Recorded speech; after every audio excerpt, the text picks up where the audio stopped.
ಗುರುಭ್ಯೋ ನಮಃ ಗಣಗಣಪತಿ ನಮಃ. ನಿಗೂಢ ಭವಿಷ್ಯ ಫಲ ಚಾನಲ್ಗೆ ಸ್ವಾಗತ. ವೀಕ್ಷಕರೇ, ಇಂದಿನ ಸಂಚಿಕೆಯಲ್ಲಿ ಮೇಷರಾಶಿಯವರಿಗೆ ಏಪ್ರಿಲ್ ತಿಂಗಳು ಹೇಗಿರುತ್ತದೆ, ಈ ಒಂದು ರಾಶಿಯವರ ಏಪ್ರಿಲ್ ತಿಂಗಳ ಸಂಪೂರ್ಣ ಮಾಸ ಭವಿಷ್ಯವನ್ನ ಈ ವಿಡಿಯೋದಲ್ಲಿ ನೋಡೋಣ ಬನ್ನಿ. ವಿಡಿಯೋ ನೋಡೋ ಮುಂಚೆ ಈ ವಿಡಿಯೋನ ಲೈಕ್ ಮಾಡಿ, ಶೇರ್ ಮಾಡಿ.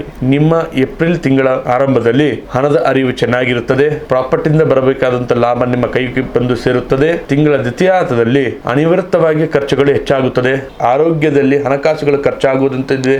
ಯಾರದೋ ಮಾತು ಕೇಳಿ ಈ ತಿಂಗಳು ರಿಸ್ಕ್ ಇರುವಂತ ಬಿಸಿನೆಸ್ ನಲ್ಲಿ ಹೂಡಿಕೆ ಮಾಡಕ್ ಹೋಗಬೇಡಿ. ಕೈಯಲ್ಲಿ ಇರುವಂತ ಹಣವನ್ನ ಜಾಗೃತವಾಗಿ ಬಳಸಿಕೊಳ್ಳಿ. ವೃತ್ತಿ ಮತ್ತು ಉದ್ಯೋಗದ ಬಗ್ಗೆ ನೋಡೋದಾದರೆ, ಸೂರ್ಯ ದೇವ ನಿಮ್ಮ ರಾಶಿಗೆ ಬರೋದ್ರಿಂದ ಆಫೀಸಿನಲ್ಲಿ ನಿಮ್ಮ ಪ್ರಭಾವ ಹೆಚ್ಚಾಗುತ್ತದೆ.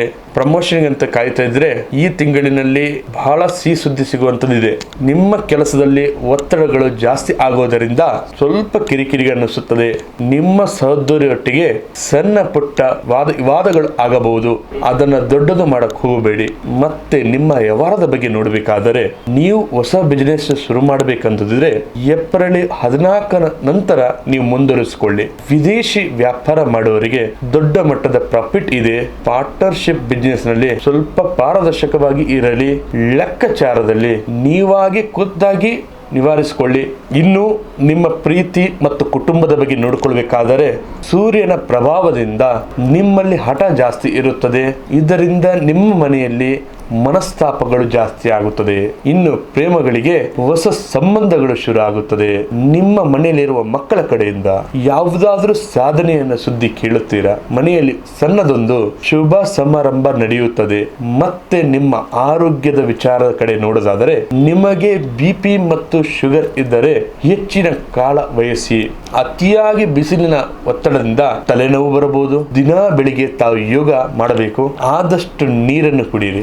ಹೊರಗಿನ ಆಹಾರಗಳನ್ನ ಬಹಳಷ್ಟು ನೀವು ಬಿಡಬೇಕಾಗುತ್ತದೆ. ನೀವು ಪ್ರತಿ ಮಂಗಳವಾರ ಹನುಮಂತನ ದೇವಸ್ಥಾನಕ್ಕೆ ಭೇಟಿ ಕೊಟ್ಟು ಸಿಂಧೂರ ಅರ್ಚನೆ ಮಾಡಿಸಿ. ಪ್ರತಿ ದಿನ ನೀವು ಬೆಳಿಗ್ಗೆ ತಾಮ್ರದ ಲೋಟದಲ್ಲಿ ಸೂರ್ಯನಿಗೆ ನೀರನ್ನು ಅರ್ಪಿಸಿ. ಯಾವುದಾದ್ರೂ ನೀವು ಒಳ್ಳೆ ಕೆಲಸಕ್ಕೆ ಹೋಗುವಾಗ ಗಣಪತಿಗೆ ನಮಸ್ಕಾರ ಮಾಡಿ ಹೋಗಿ. ಇದಾಗಿತ್ತು ನಿಮ್ಮ ಏಪ್ರಿಲ್ ತಿಂಗಳ ಸಂಪೂರ್ಣ ನಿಮ್ಮ ಮಾಸ ಭವಿಷ್ಯ.